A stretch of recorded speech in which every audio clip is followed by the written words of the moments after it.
Commander stood at the big window of his ship and looked down at Earth. The planet below was blue and green and looked very nice, but nice did not matter too. He only cared about what he could conquer. The humans on that world were weak, knew this because the reports told him so.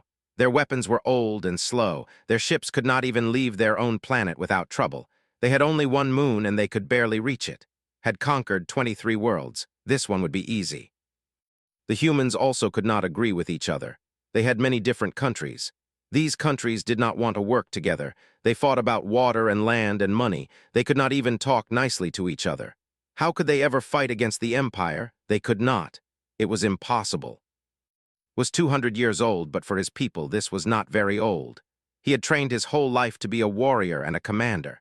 He had never lost a war. He had never failed a mission. He had killed 1 million humans without even knowing their names or their faces. And that was on other worlds, not this one. This time would be the same. The Empire was the strongest power in the galaxy. They had ships that could destroy a whole city in one moment. They had weapons that could make planets burn. They had warriors who had trained for hundreds of years. What did the humans have? Nothing. Guns and bombs that were thousands of years old. Called his officers to the main room. There were 5 of them. Each one had conquered worlds. Each one had killed many enemies. Each one believed in the Empire and in. The invasion begins in 6 days, said. His voice was hard and cold.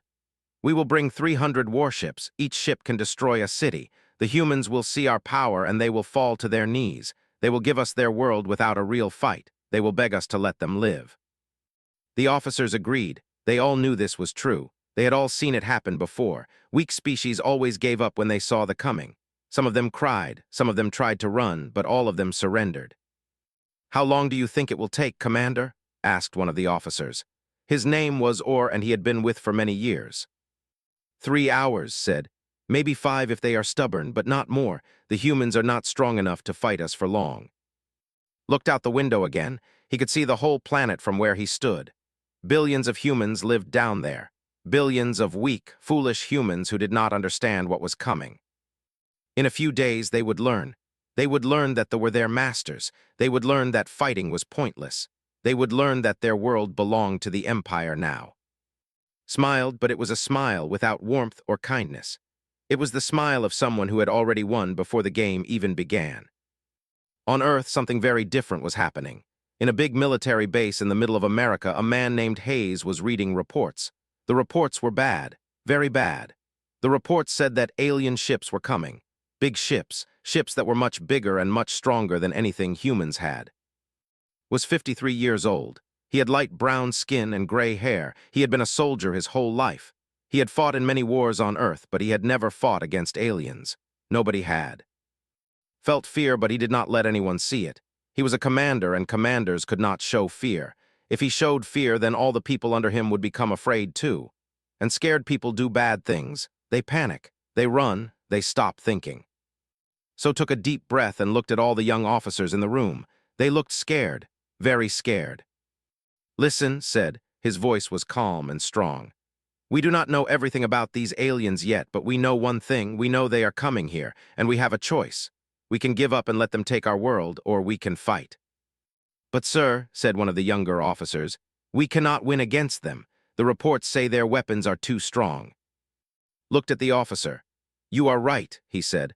We probably cannot win, but we can try, and trying means something. Trying means they have to work for it. Trying means we do not just give them what they want. Walked to the window. He looked out at the world below. There were trees and cities and people. There were families in those cities. There were children who did not know what was coming. We will fight, said. Not because we will win, but because we have to try. That is what humans do. We try, even when it is hard, even when we are afraid. Back in space, did not know that Hayes existed. He did not know that humans had commanders just like the did. He did not know that some humans would choose to fight. Only knew that he was powerful. He only knew that his enemy was weak. He only knew that in 6 days he would bring fire and death to a planet that had never seen war from the sky. He did not know that the humans would surprise him. He did not know that his invasion would be the hardest thing he had ever tried to do. He did not know that he would die on this world, and in dying, he would finally understand what it meant to be truly alive.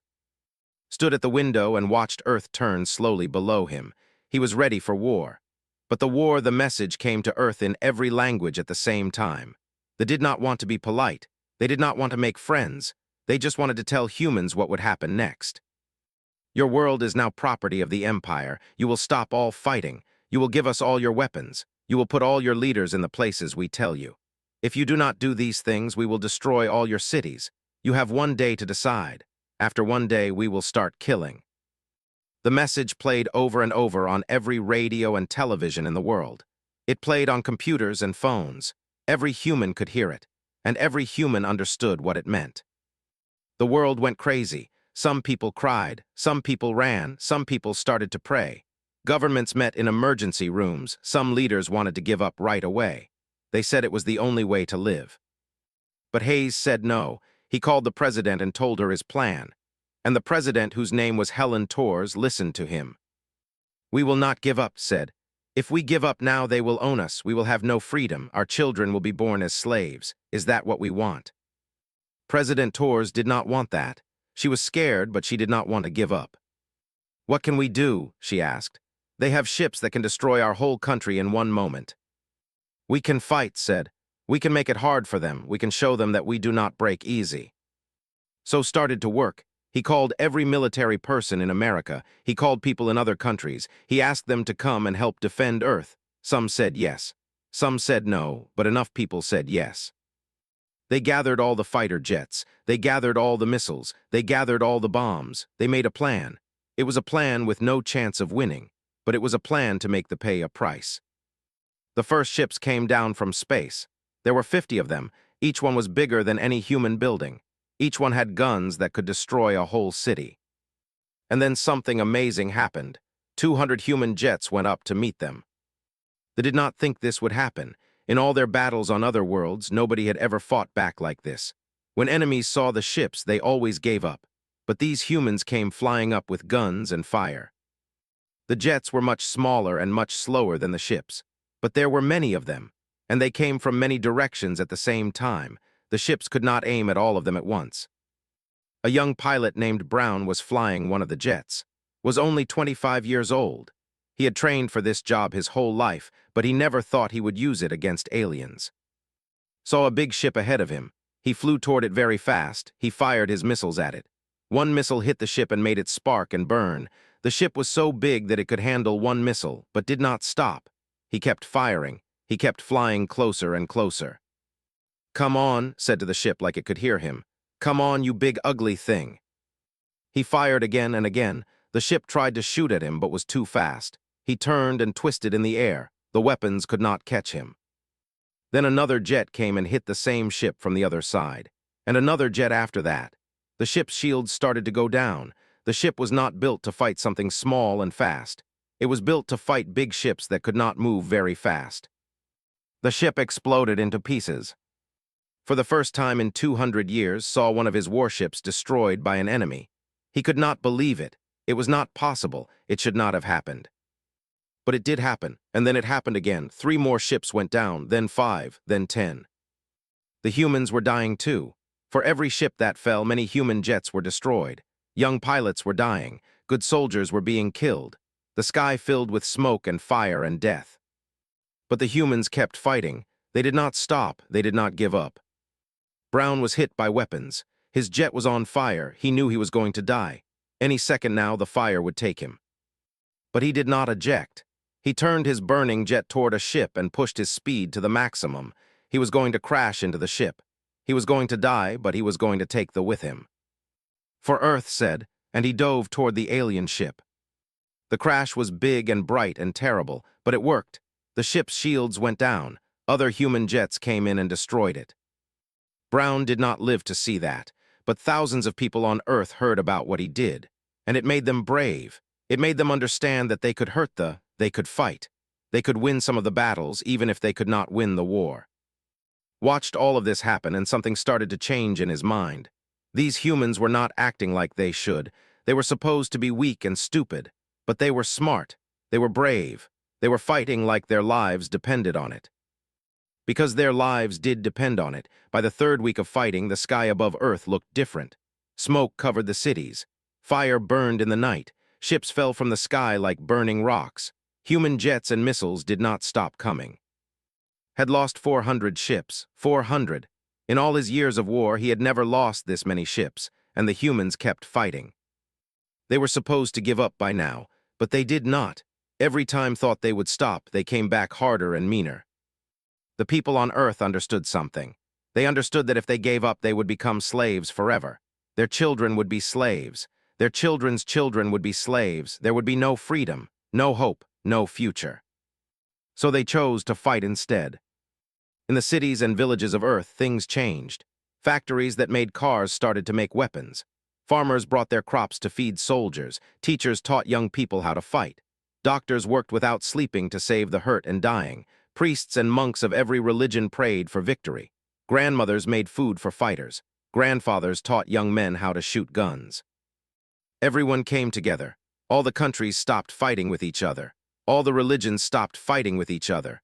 All the poor and rich and middle people came together. They had one common enemy. They had one common goal. Survive, fight, win if possible, but at the very least make the pay. A young woman named Anna Cooper was a pilot like had been. Anna was 27 years old. She had hair the color of dark gold. She had a brother named who had become a fighter too. Anna had already shot down 6 ships. 6. This was more than most human pilots, but Anna wanted to do more. She wanted to hurt them more. She wanted to make them suffer like they made humans suffer. One day, Anna got a new job. She was told to attack 3 big ships that were bringing soldiers to Earth. The command officer told her the truth. "You will probably die," he said. "These ships are very protected. The chance of you living is very small." Anna nodded. She did not look scared. "I will do it anyway," she said. She picked 2 other pilots. One was a man named David. One was a man named, they were not her brother. But she had trained with them, she knew them, she trusted them. "We will hit the ships from 3 different directions," Anna said. "This way they cannot defend against all of us at the same time. At least one of us will get through and cause damage." "And maybe all 3 of us will die," David said. "Maybe," Anna said. "But what is the choice? We die here or we die in slavery. I choose to die fighting." And David nodded. They understood. When they flew toward the ships, they were flying toward death. All 3 of them knew this, but they were flying anyway. The first ship opened fire. The weapons came down like lightning and fire. David's jet could not avoid it. The jet broke into pieces and fell from the sky. David was dead before he hit the ground. "2 of us left," Anna said. She did not feel sadness. She felt anger, she felt rage. The second ship shot at, pushed his jet faster and faster. He made it through all the fire. He got close to the ship. He fired all his missiles at once. The missiles hit the ship and made big explosions. The ship's shields went down. The ship started to fall from the sky. But weapons hit too. His jet was broken. His jet was on fire. He had only seconds left. "I got one," said. "I got one of them." Then his jet went dark and fell out of the sky. Anna was alone now. She was the last one. The last ship was right ahead of her. She had all her weapons. She had her courage. She had her rage. She flew right at the ship. She fired missiles and guns. The ship shot back at her. The air was full of weapons and fire and death. Anna did not care. She only cared about destroying the ship. She only cared about making them pay for all the humans they had killed. She only cared about her brother and David and all the others. She flew closer and closer to the ship. Her jet was hit by weapons. She was hurt. Blood was in her mouth, but she did not stop. She fired the last of her weapons. The ship broke apart and fell down to Earth. It was destroyed. Anna had done it. She had destroyed a ship all by herself. But her jet was too damaged. It could not fly anymore. Anna knew she was going to die. She smiled because she had done what she came to do. She pushed the button to make the seat go out of the jet. She ejected into the air. The ground was coming up fast, but Anna was not afraid. She had already won. On Earth, when people heard that Anna and David had destroyed 3 ships, something changed. People understood that they could win. Not win the whole war maybe, but win battles, hurt the enemy, matter. Heard the news and felt something he had never felt before. He felt worry. He felt doubt. He felt scared. These humans were not supposed to be this strong, but they were. These humans were not supposed to work together, but they did. These humans were not supposed to be willing to die, but they were willing. They were so willing that they smiled when death came. The great ship was called the Dominion's Pride. It was the biggest ship around Earth. It had never been damaged before, but now it was burning. Human pilots had worked together and hit the same place on the ship over and over. The shields had gone down. The walls had broken open. Fire was inside the ship now, had to leave. He ran to the escape pod. Behind him, his ship was falling from the sky. Thousands of soldiers were dying, did not think about them. He only thought about living. The escape pod went down and down and down. It crashed in a place called Kentucky, did not know the name. He only knew he was on the ground now, and the ground was very different from a ship. Trees were everywhere. Animals were moving in the trees. It was wet and cold and very strange. Had never been on a real planet ground before. He had always looked down from ships. He walked through the forest and found a town. The town was empty. The humans had left. They had taken their things and gone somewhere safe. There was only one building with humans inside. It was a shelter. Many humans were inside. Old humans and young humans and hurt humans. They were hiding from the war. Had a weapon, he could kill them all. He should kill them. It was what a commander did. You killed the enemy. But did not move. A small human came out. It was a child. The child was maybe 5 years old. The child had brown skin and dark eyes. The child looked at like the child had never seen it before. Which was true, the child had not. "What are you?" the child asked. Did not know how to answer. In his whole life, nobody had ever asked him what he was. They had asked him to fight. They had asked him to conquer. They had asked him to kill. But nobody had asked what he was. Behind the child, a woman came running. Her name was Julia. She was the child's mother. She pushed the child behind her. She stood between the child and... "Do not hurt my son," Julia said. Her voice was not strong. Her voice was scared. But she did not move. She did not run. She stood between her child and death. Looked at the woman. He looked at the child hiding behind her. He looked at all the other humans in the shelter. They were scared, very scared, but they were not running. They were staying together. Did not understand this. In culture, there was no such thing as a mother protecting a child. Children were made in factories. They were raised by machines. There was no love between. There was only duty to the empire. But Julia was standing in front of a killer, and she was standing there because of love. "Why?" asked. He spoke in the human language because his machine could translate. Julia looked at the alien commander. "Because he is my son," she said. "Because I love him, because I will die before I let anything hurt him." Did not understand, but he lowered his weapon. He walked away from the shelter. He did not kill anyone. He found an empty house and went inside. He was confused. His mind did not work right. He had been a commander for 200 years. He had been strong and cold and perfect. But now he was confused and broken. Turned on the radio in the house. He wanted to hear news about the war, but instead he heard stories. He heard about Brown flying his jet into a ship to save his friends. He heard about Anna Cooper destroying 3 ships even though she knew she would die. He heard about soldiers saving each other. He heard about families staying together even when bombs were falling. He heard about humans loving each other more than they loved life. That night got a message from the ships in space. The message told him that the commanders had made a new plan. They would stop trying to conquer slowly. Instead, they would burn the whole planet. They would kill every human. They would destroy all the cities. They would glass the world until nothing was left. It was the way. When you could not win, you made sure the enemy could not win either. The bombardment was set to start in 1 hour. Could see the ships moving into position in the sky above Kentucky. In 1 hour, they would fire. And then Earth would burn. And then humanity would be destroyed. Knew he could not stop them. He was alone. He was on the ground. He was one against the whole empire. But he could send a message. He could tell them why he would not obey. He found a strong communication system in the house. It was military equipment that humans had left behind. Turned it on. He pointed it at the stars. He opened a channel that could reach all in the galaxy. And then he spoke. "This is," he said. His voice was calm. "I am a commander of the Empire. I have conquered 23 worlds. I have commanded wars for 200 years. I have never lost, and I have never disobeyed an order." Paused, he looked out the window at the humans moving through the night below. They were still fighting, still hopping, still trying. "But today I disobey," said. "Today I tell you that you are wrong. Today I tell you that you must stop this bombardment." He could hear the voices of others in the background. They were angry, they did not understand. I came to this world as a conqueror, continued. I came with 300 ships. I came believing that humanity was weak and easy to defeat. I was wrong. His voice grew stronger. Humanity is not weak.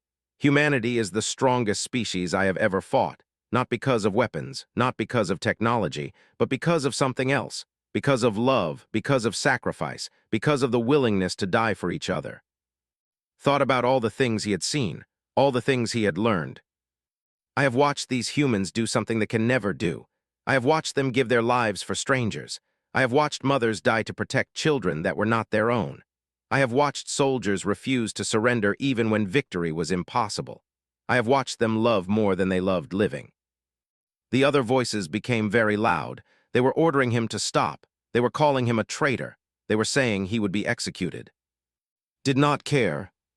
The learned long ago that emotion is weakness, he said. We learned that love makes you soft. We learned that family ties make you unable to make hard choices. We learned that sacrifice for others is foolish. And so we gave all of that up. We became hard and cold and perfect. He paused. But we became empty. We became shells. We conquered everything but lost what makes life worth living. Could see the first fire in the sky. The bombardment was starting. The first weapons were hitting the earth. These humans are better than we are, said. His voice was loud now. He was crying and he did not care. They are braver. They are stronger. They are more alive. They are everything we forgot how to be. The house shook. A weapon was close, very close. Do not kill them because you fear them, said. Kill them because you are afraid of what they show you about yourselves. Kill them because they love more than you love power. Kill them because they choose each other instead of choosing the empire. The house was on fire now, could feel the heat. The walls were breaking, his life was ending. But know this, said, and his voice was steady. You can kill all of them, you can burn their world, but you cannot kill the idea that humans showed me. The idea that a life without love is not a life at all. The idea that sacrifice for others is the most powerful thing in the galaxy. The idea that they are not just humans, they are everything we should be. The house fell around him. Fire and pain and darkness came, fell to the ground. He looked up at the sky one more time and he smiled. They are not just humans, he said softly. They are the best of us. And then he died. But his message did not die. It spread across the galaxy. It reached the ships. It reached the home world. It reached every place. And on Earth, the humans heard it too. They heard the message of an alien commander who had learned to understand them, and they fought even harder, and they died fighting, but they never gave up. The bombardment lasted for hours. Cities burned, mountains fell, oceans boiled. But the humans survived. Some humans died, many humans died, but the humans did not stop. They did not surrender. And slowly the fleet stopped coming. The bombardment stopped. The ships left. They had won a small victory. They had hurt the humans, but they had not crushed them. The humans were still here, still alive, still hopping. Years later, humans built a monument too. They put his words on it. The words said, "He was not one of us, but he became one of us when he learned what it means to love more than to conquer." And the humans told stories about the alien commander who learned too late that they were not just humans. They were the strongest species in all the galaxy because they had something they would never have again. They had the ability to love, and that love would never die. Read the message and felt something break inside him. He thought about Julia and her son. He thought about Anna flying toward death. He thought about giving his life for his friends. He thought about all the humans he had tried to destroy. They were not just fighting for land or power. They were fighting for love. They were fighting for family. They were fighting for each other. They had never fought for anything like that. They only fought for the empire. They only thought about power and conquest. And understood that they had lost something. A long time ago they had been different. They had felt things. They had loved things, but they had given all of that up for power. Now they were powerful, but they were empty. They were strong, but they were dead inside. And the humans were still alive, still feeling, still loving, even while bombs fell and ships burned and death came from the sky. Made a choice. He had always served the empire, but he would not serve them anymore. The invasion that should have taken hours was now taking weeks, and did not know if his people would win. For the first time in his whole life, he did not know. and for the first time, wondered if this invasion would be as easy as he thought. T was coming would not be the war he thought it would be. It would be worse and harder, and it would change him forever.